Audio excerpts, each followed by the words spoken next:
Si nous avons ces récepteurs dans notre cerveau, ça doit sûrement signifier que notre cerveau est capable de fabriquer ces substances. Il y a donc 4 états de conscience. Il y a l'éveil, le sommeil, le rêve, puis il y a un moment transcendantal.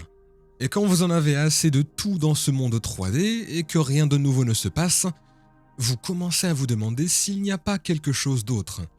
Donc pour moi, quelques moments mystiques arrivent lorsque vous êtes enfant et au début de votre vie et vous commencez à rechercher cette expérience. Et donc moi, je voulais comprendre s'il y avait un pont entre ce monde-là, où il y a un nombre infini de dimensions, et le monde tridimensionnel, celui dans lequel nous vivons. Ainsi, mon intérêt par l'explication de la glande pinéale et sa science mystique, c'est vraiment de penser à la glande pinéale comme le récepteur radio du cerveau. Et il n'y a qu'un certain processus qui peut l'activer, et nous avons les plus beaux scans cérébraux pour prouver que nous voyons une tendance. Nous constatons que lorsqu'une personne commence à détourner son attention de tout ce qui est matériel et de la réalité tridimensionnelle et commence à s'éloigner de sa concentration précise sur la matière, et ils commencent à élargir leur concentration pour commencer à l'ouvrir et à créer ce qu'on appelle une concentration divergente, quand ils le font correctement, le fait d'ouvrir leur conscience et de ne réfléchir à rien commence à supprimer ce cerveau qui réfléchit et commence à ralentir les ondes cérébrales en alpha. Mais pas n'importe quel type d'alpha. C'est un alpha très organisé et cohérent. Et maintenant, nous constatons la beauté du fait qu'ils puissent vraiment permettre à leur corps de se reposer et de presque s'endormir, tout en gardant leur esprit éveillé. Voici cette porte. Il y a cette ouverture. Et quand ils diminuent l'activité dans le néocortex, ils dépassent leur esprit analytique, c'est-à-dire la partie du cerveau qui réfléchit. La banque de mémoire où est gardée la version de soi qui est connue. Et si vous êtes en θ, il y a très peu d'activité cérébrale là-bas. Vous êtes donc un peu conscient, même en état dans votre esprit subconscient. Actuellement, nous commençons à concevoir des modèles très profonds dans lesquels les niveaux de θ, et même parfois ceux de delta, deviennent désormais la fréquence principale dans le cerveau. On ne parle pas d'un peu de θ, ou même beaucoup de θ. Ce sont des situations où nous voyons réellement énormément de θ. Quand on est face à ce niveau qui est bien en dehors de la normale, nous savons désormais ce qui est sur le point de se passer.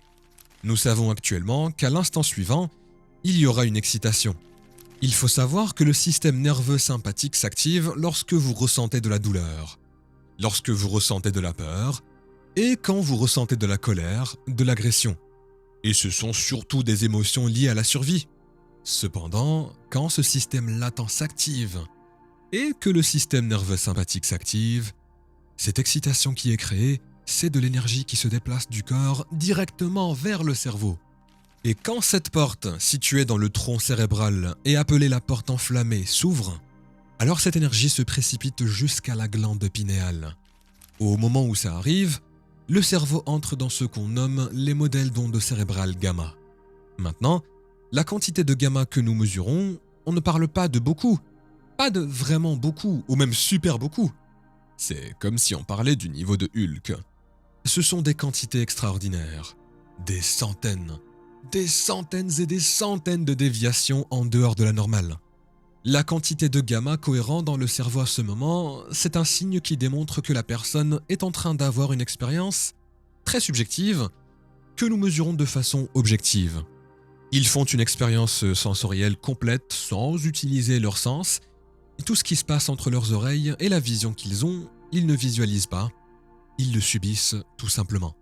En d'autres termes, si vos sens étaient augmentés de 25% actuellement, tout ce que vous voyiez, entendiez, sentiez, goûtiez, ressentiez, si vos sens étaient exacerbés, alors votre conscience de tout ce qui vous entoure le serait aussi.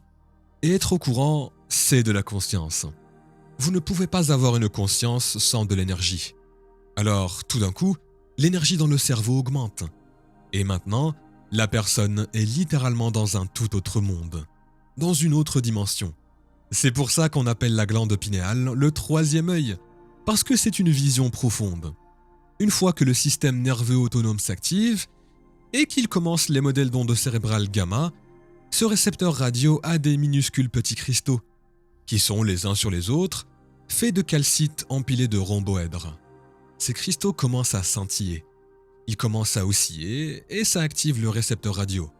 Et maintenant, tout ce que vous avez à faire, c'est garder ce mécanisme inhibé et régler les fréquences, tout en sachant que toutes ces fréquences portent des informations.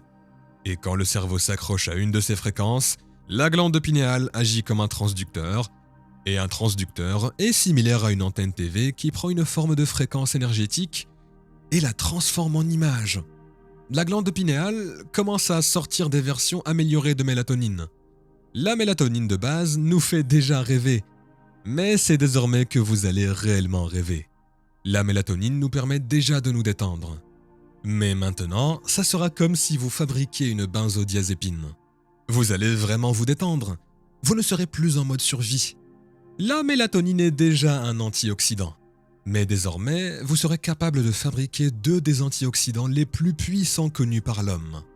On parle de quelque chose qui agit contre le cancer, contre l'âge, contre les maladies cardiaques, contre les AVC, contre la dégénération nerveuse et en tant qu'anti-inflammatoire. Ces 2 molécules libèrent le même produit chimique dans le cerveau que les animaux hibernés. C'est-à-dire, ils ne produisent aucune libido, pas d'appétit, pas de préoccupation envers l'environnement extérieur. Cela signifie que vous sortez du mode de la survie et votre corps entre en stase. Le corps peut rêver pendant aussi longtemps que vous le souhaitez. Tout d'un coup, vous commencez à libérer le même produit chimique que celui qu'on a trouvé dans les talons électriques. Et c'est quoi ça ?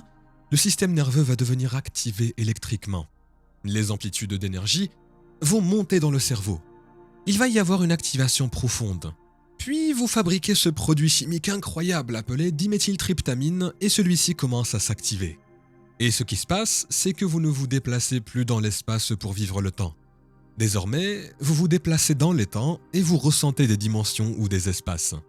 Le plus gros mensonge qu'on nous a jamais raconté, c'est que nous sommes des êtres linéaires qui vivent une vie linéaire. En fait, nous sommes des êtres dimensionnels qui vivent une vie dimensionnelle. Et lorsque les portes de la dimension s'ouvriront à vous, et que vous aurez un aperçu de la taille réelle de tout ça, vous vous soucieriez moins de la politique. Vous vous soucieriez moins de qui est célèbre et qui ne l'est pas. Parce que vous allez vous en rendre compte que vous êtes tout ça et encore plus. Nous avons des gens qui ont activé ce système latent et ils démontrent désormais une meilleure compréhension de qui ils sont vraiment. Cela montre tout d'un coup qu'il n'y a pas de vie passée et qu'elle se passe toute maintenant. Je ne sais pas comment dire cela autrement. Quand nous activons ce système latent, les informations qui se traduisent en images profondes enrichissent le cerveau. Désormais, vous commencez à construire les circuits pour des choses qui ne concernent pas le monde matériel et qui produisent une émotion. Mais cette émotion ne sera pas de la culpabilité ou de la honte, ou de l'indignité ou de la peur. Les émotions vont être l'extase ou le bonheur. Et plus l'émotion que vous ressentez est forte, plus vous allez prêter attention à ces images dans votre esprit. Et littéralement, vous allez commencer à recabler votre cerveau pour être compatible avec le mystique. Et lorsque vous ouvrez vos yeux et que vous revenez à vos sens, vous allez voir un spectre plus large de la réalité. Vous allez commencer à voir ce qui a toujours existé, mais vous n'aviez pas les circuits en place afin d'être capable de le découvrir.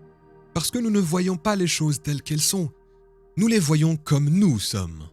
Alors maintenant, la personne ouvre soudainement les yeux et cela m'est arrivé.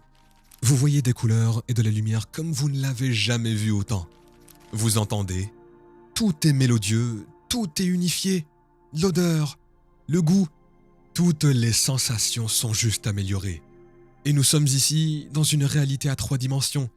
Ce que je veux dire par ça, c'est que nous sommes ici pour vivre pleinement la vie. C'est pour ça que je suis ici. Je ne vais pas me sentir coupable. Je ne vais pas me sentir triste. Je veux dire, combien de fois on a fait ça ? Ce moment mystique, lorsque vous avez cette expérience et que vous commencez à percevoir les choses d'une manière complètement différente, vous vous connectez à cette intelligence et vous verrez que cette énergie, cette intelligence est présente dans chaque être humain et dans tout ce qui vous entoure. Et vous vous sentirez plus connecté et moins séparé. Je pense que c'est pour ça que nous sommes ici.